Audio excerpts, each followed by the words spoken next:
Negeri ini tanahnya subur, rakyatnya banyak, tapi malah menjadi negeri jajahan. Kalau saja umat Islam bersatu seluruhnya, hal ini tidak akan terjadi. Dalam hidup ini, ada hal-hal yang bisa kita bicarakan, bahkan bisa kita kompromikan.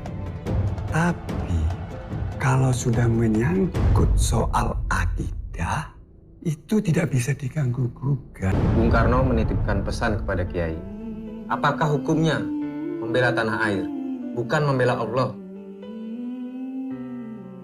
Hukum membela negara dan melawan penjajah adalah fardu ain. Jadi kita kayak begitulah, tahu bahwa negara kita ini negara Pancasila. Pancasila yang pertama ketuhanan, bukan Tuhan, tapi ketuhanan. Yang berketuhanan itu manusianya, manusia yang berketuhanan. Ketuhanan itu bisa mempersatukan semua agama karena seginya 5. Berapa seginya? 5. Pancasila itu ketuhanan yang Maha Esa kan bintang. Segi apa? 5. Segi 5 itu dalam agama Islam yang harus dihormati. 1. Segi jiwa. Jadi harus manusia itu sama-sama menjaga jiwa. Mulai paten pinaten ojo, walau berbeda agama. Jadi jiwa. Nomor loro akal. Ketuhanan. Kenapa kok bukan Tuhan yang Maha Esa? Kenapa kok ketuhanan yang Maha Esa? Bagi saya ini kecerdasan para founding father kita. Kalau jadi bedakan antara bertuhan dengan berketuhanan.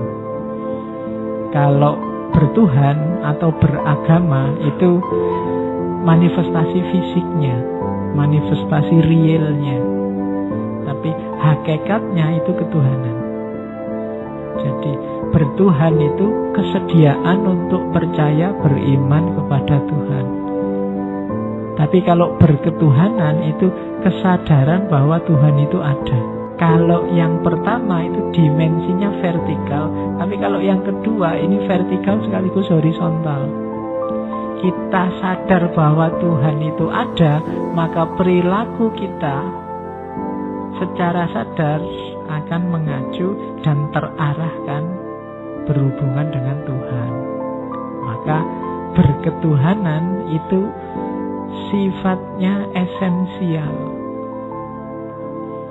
Dia lebih hakiki. Banyak orang bertuhan tapi tidak berketuhanan. Bertuhan itu percaya pada Tuhan, tapi perilakunya tidak menunjukkan dia sadar bahwa Tuhan itu ada dan perannya sangat besar dalam kehidupan kita.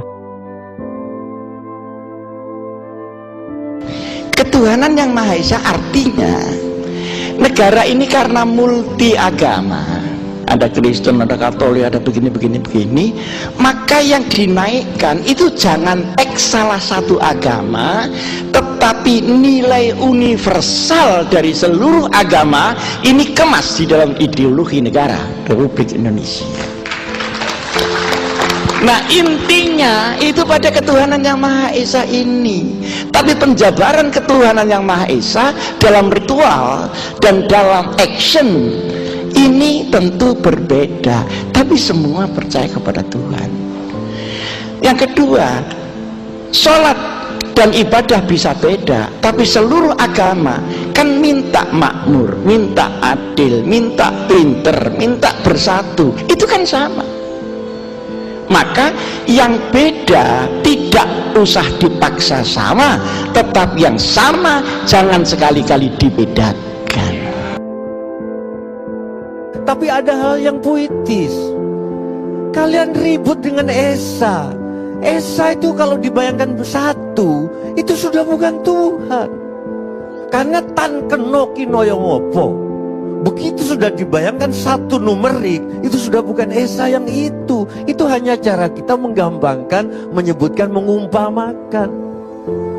Esa bukan satu.